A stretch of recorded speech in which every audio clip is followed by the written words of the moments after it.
नमस्कार, India voice में स्वागत है आपका। मैं हूं प्रियंका और इस वक्त की बड़ी खबर आ रही है। इस वक्त की बड़ी खबर ज्ञानव्यापी मामले से जुड़ी बड़ी खबर। इलाहाबाद हाई कोर्ट में हुई सुनवाई। ज्ञानव्यापी मामले से जुड़ी बड़ी खबर आप अपनी टेलीविजन स्क्रीन पर देख पा रहे हैं। इस वक्त की बड़ी खबर, इलाहाबाद हाई कोर्ट में हुई सुनवाई। सिविल विवाद को लेकर हाई कोर्ट ने फैसला सुरक्षित रखा। सिविल विवाद को लेकर हाई कोर्ट ने फैसला सुरक्षित रखा। इस वक्त की बड़ी खबर आप अपनी टेलीविजन स्क्रीन पर देख पा रहे हैं। इस वक्त की सबसे बड़ी खबर, ज्ञानव्यापी मामले से जुड़ी खबर। हाई कोर्ट ने मामले पर फैसला सुरक्षित रखा। इलाहाबाद हाई कोर्ट में हुई सुनवाई। मामले में 28 अगस्त को हाई कोर्ट का आएगा फैसला। सिविल विवाद को लेकर हाई कोर्ट ने फैसला सुरक्षित रखा। मामले में 28 अगस्त को फैसला सुनाएगा हाई कोर्ट। इस वक्त की बड़ी खबर, ज्ञानव्यापी से जुड़ी बड़ी खबर आप अपनी टेलीविजन स्क्रीन पर देख पा रहे हैं। ज्ञानव्यापी मामले से जुड़ी बड़ी खबर आपकी टीवी स्क्रीन पर। इस पूरे मामले पर हाई कोर्ट में हुई सुनवाई। इलाहाबाद हाई कोर्ट में सुनवाई के बाद फैसला सुरक्षित रखा गया।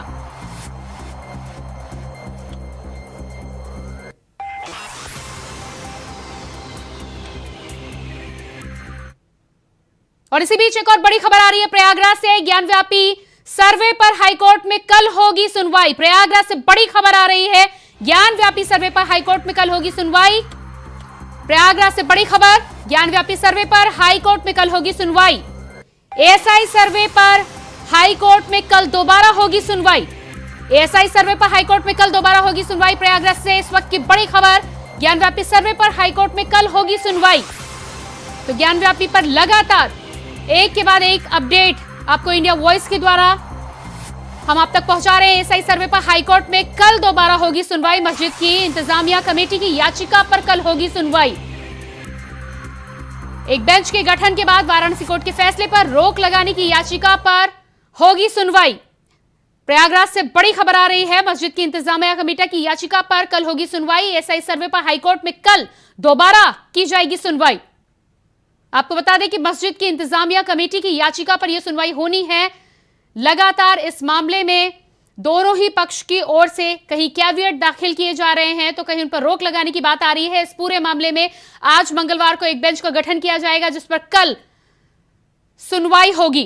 ज्ञानव्यापी सर्वे पर हाईकोर्ट में कल होगी सुनवाई। एएसआई सर्वे पर हाईकोर्ट में कल दोबारा होगी सुनवाई। इस पूरे मामले में 26 जुलाई तक एएसआई सर्वे पर रोक लगा दी गई थी।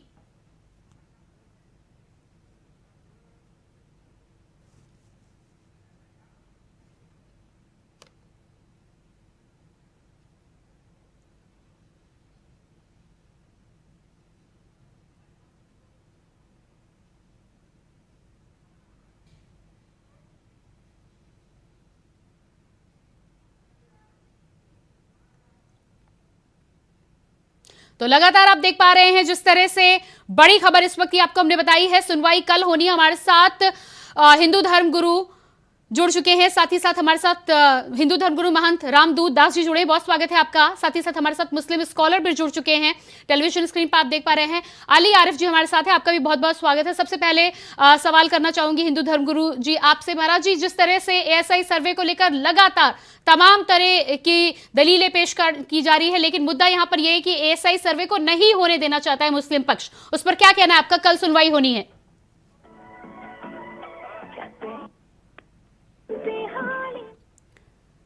जी महाराज जी, क्या मेरी आवाज आप तक पहुंच पा रही है? तो हम टेक्निकल कारणों की वजह से हम दोबारा महाराज जी के पास पहुंचेंगे। इसी बीच हमारे साथ मुस्लिम स्कॉलर अली आरिफ जी जुड़ चुके हैं। अली आरिफ जी, लगातार एएसआई सर्वे को लेकर जिस तरह से मुस्लिम पक्ष दलीलें देता रहा है, कभी वाराणसी कोर्ट में कभी हाई कोर्ट में गए हैं अपने पक्ष को लेकर, क्यों, क्या लगता है आपको, क्यों एएसआई सर्वे को लेकर इतना हो हल्ला है?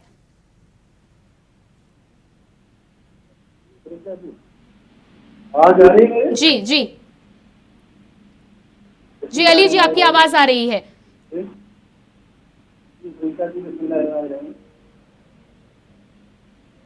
मैं आपसे अब करना चाहूंगा, आपसे क्या बल्कि भारत के पूरे आवाम से, पूरी पब्लिक से, देश चलता है कायदे कानून से, संविधान से, न कि भीड़ के हुजूम से। जी, जिस मुल्क में हुजूम का राज होगा वो मुल्क तबाह हो जाते हैं, बर्बाद हो जाते हैं। जब 1991 में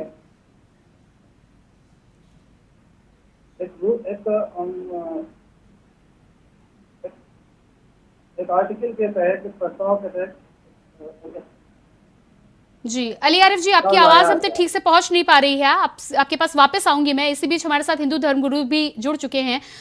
जी महाराज जी, जिस तरह से एएसआई सर्वे को लेकर लगातार हो हल्ला किया जा रहा है, किसी तरह कोशिश की जा रही है कि ये सर्वे पूरा ना हो, इस पर क्या कहना है आपका? कल सुनवाई होनी है।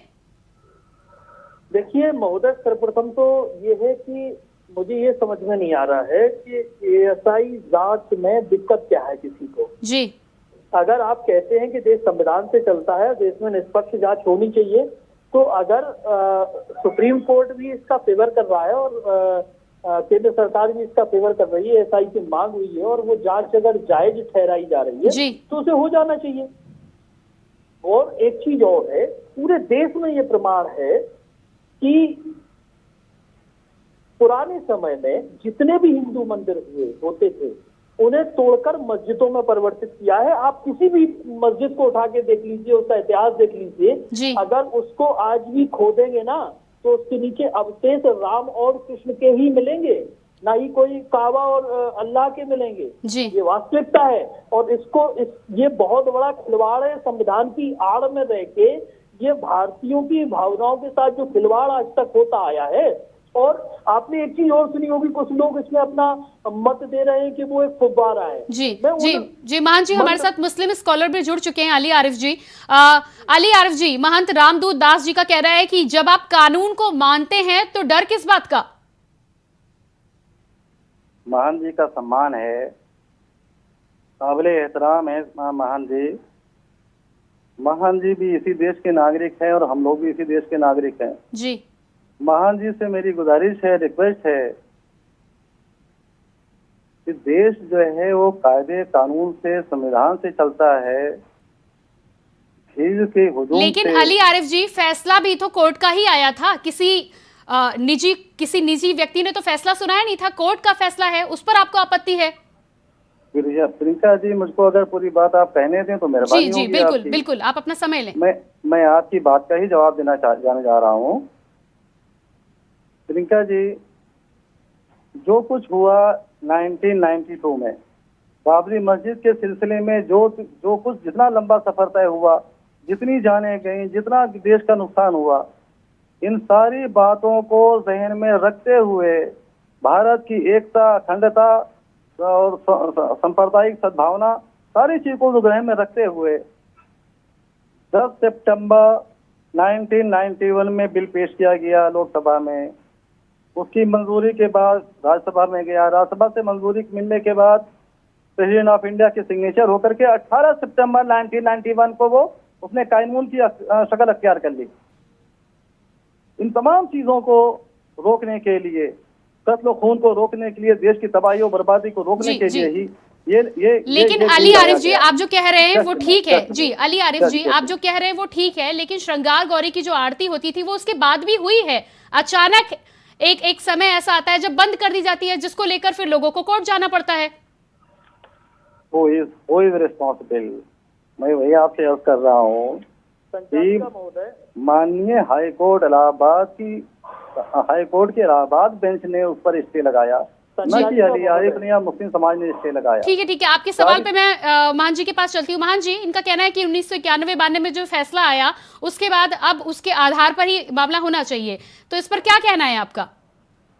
मैं अली आरिफ जी से एक निवेदन करूंगा कि मुझे एक बात समझ में नहीं आती है, खासकर ये इस्लामिक स्कॉलरों का ये रूटीन बन गया है कि जब इन्हें कोई काम करना होता है तब तो इंशाल्लाह कहते हैं, और जब इनकी कोई कमी पकड़ी जाती है तब ये वही कायदे और कानूनों की बात करने लगते हैं और संविधान का हवाला देने लगते हैं।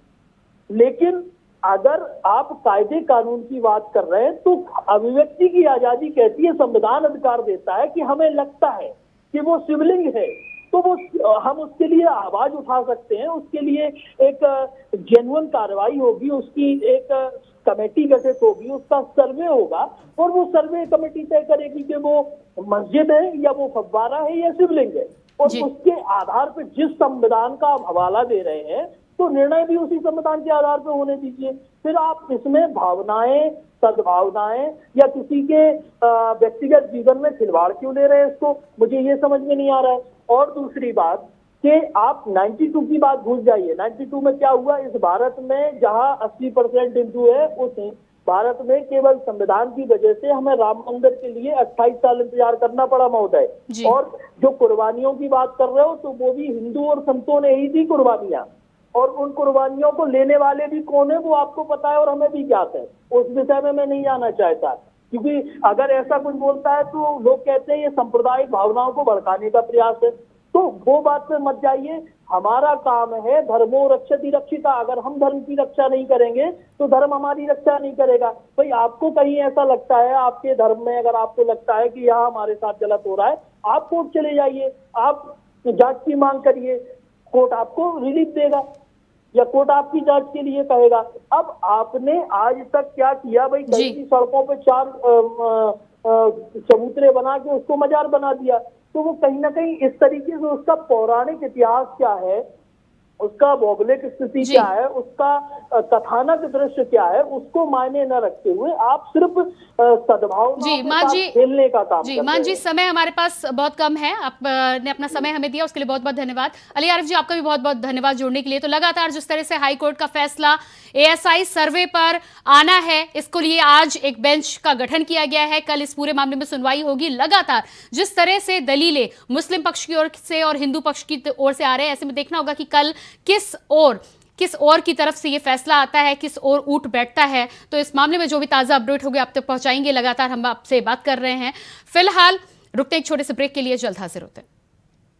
ब्रेक के बाद स्वागत है आपका, आप देख रहे हैं इंडिया वॉइस और अब खबरें विस्तार से। खबर यमुनानगर से है, जहां तहसील में एक हंगामा हुआ। जानकारी के अनुसार हंगामा उस वक्त हुआ जब तहसीलदार पट्टेदारियों के साथ मीटिंग कर रहा था। आरोप है कि इसी बीच बाहर से आए दरबारी लाल नाम के व्यक्ति ने मीटिंग के बीच में पहुंचकर पटवारी के साथ बहस की और गाली गलौज की। कुछ देर बाद वो वापस आया और पटवारी के साथ मारपीट और दुर्व्यवहार किया। साथ ही न्याय तहसीलदार कार्यालय में तोड़फोड़ भी की। इतना ही नहीं, पटवारी और तहसीलदार को जान से मारने की धमकी देते हुए फायर भी किया। साथ ही चंदे के नाम पर पैसों की मांग की। वहीं इस मामले में थाना हुड्डा पुलिस टीम मौके पर पहुंची। इस मामले में पटवारी की शिकायत पर जांच शुरू कर दी गई है। पटवारी कंप्लेंट की है। तहसीलदार साहब अपने कार्यालय में पटवारी की मीटिंग ले रहे थे। उनके कार्यालय में दरबारी लाल चौहान आया, तो तहसीलदार साहब ने कहा मीटिंग ले रहे हैं, उसके बाद आपकी जो भी शिकायत है उसका समाधान करेंगे। उसने बदतमीजी की, उसके बाद वो चला गया। बाद में फिर 5-7 आदमी लेकर के दोबारा आया। दोबारा आने के बाद उसने जो वहाँ स्टाफ बैठा था तहसीलदार और पटवारी के साथ गाली गलौज की, मारपीट की, उनके कार्य में बाधा डाला। इसके अलावा जान से मारने की उनको धमकी शिकायत प्राप्त हुई है, इस पर हम कार्रवाई करेंगे। खबर भरतपुर से है, जहां विधानसभा क्षेत्र के बीजेपी पार्टी ने कांग्रेस सरकार के अत्याचार और भ्रष्टाचार के विरुद्ध अभियान चलाया जा रहा है। नहीं सहेगा राजस्थान अभियान के तहत डेहरा मंडल के ग्राम पंचायत गोजड़ा से जहांगीरपुर तक जनसंपर्क भी किया गया। तो वहीं जिला अध्यक्ष दुर्गेश बुटेलिया ने नुक्कड़ की सभा के माध्यम से कहा कि राजस्थान बढ़ती बेरोजगारी नहीं सहेगा और युवाओं पर अत्याचार भी नहीं सहेगा। आपको बता दें कि जिला मीडिया प्रभारी रोहित उपाध्याय ने अभियान के तहत आने वाले 1 अगस्त को जयपुर में होने वाले महाघेराव में कार्यकर्ताओं से शामिल होने की अपील की है।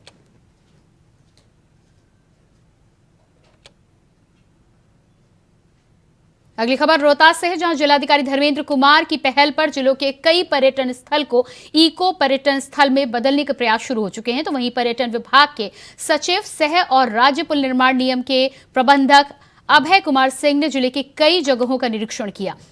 आपको बता दें कि सचिव सह ने निरीक्षण के बाद पर्यटकों की सुविधा सुरक्षा को लेकर झूला पुल, वोटिंग सुविधा, कैंटीन, महिला पुरुष चेंजिंग रूम, पर्यटक शेड, मार्ग मरम्मती आदि का भी निर्देश दिया है।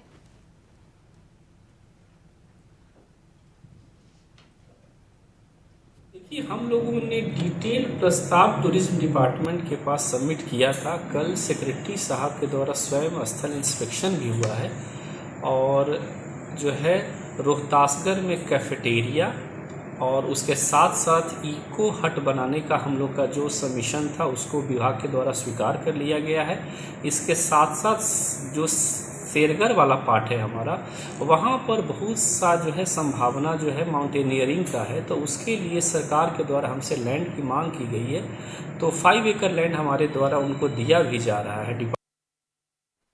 खबर चंडीगढ़ से है, जहां मणिपुर में हो रही हिंसा के खिलाफ औरतों ने विरोध जताया, तो वहीं आम आदमी पार्टी की यूथ विंग ने विरोध प्रदर्शन और प्रोटेस्ट भी किया। आपको बता दें कि सुरक्षा को लेकर चंडीगढ़ पुलिस दस्ता पर तैनात है।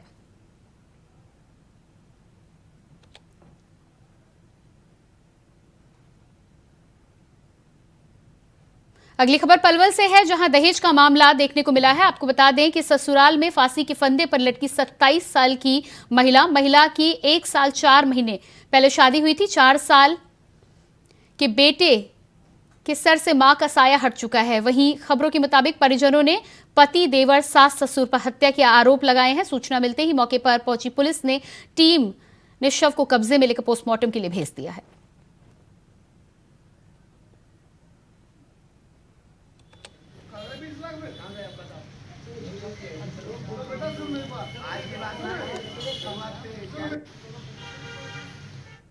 बिहार के मोतिहारी मंदिर से चोरी हुई मूर्तियों का पुलिस ने 12 घंटे में खुलासा कर दिया। चोर मूर्तियों को उद्भेदन कर बेचने गए थे। इस दौरान पुलिस ने मूर्ति चोर सहित खरीदार स्वर्ण व्यवसायी को भी गिरफ्तार कर लिया है। बता दें कि मोतिहारी पुलिस को बड़ी सफलता हाथ लगी है। पुलिस ने मंदिर से चोरी हुई चांदी की मूर्ति का 12 घंटे के अंदर वापस उन्हें बरामद कर लिया है। इसके साथ ही पुलिस ने मूर्ति चोर सहित मूर्ति खरीदने वाले स्वर्ण व्यवसायी को भी गिरफ्तार कर लिया है। पुलिस ने स्वर्ण व्यवसायी की दुकान से चोरी की गई मूर्ति भी बरामद की। डीएसपी रंजन कुमार के नेतृत्व में ओपी थाना पुलिस ने यह कार्रवाई की है। अरसेज मुरली मनोहर मंदिर से चांदी की कृष्ण, दुर्गा माता की मूर्ति, न्याय देवता और अन्य 12 मूर्ति चोरी हुई थी।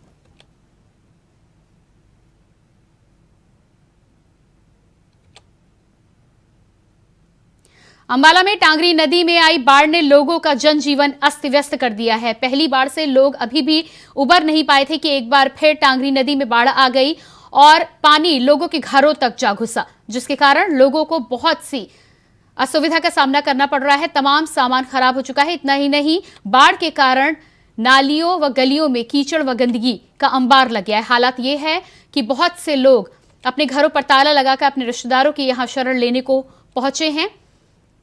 अभी गलियों में 1 फीट तक पानी भरा हुआ है। लोगों को गंदे पानी से ही निकलकर जाना पड़ रहा है, जिसके कारण लोगों के हाथ पैर भी खराब हो रहे हैं। लोगों को अब महामारी का भी डर सताने लगा है। लोगों ने सरकार और प्रशासन से बाढ़ के बचाव कार्य के प्रबंध करने की गुहार लगाई है।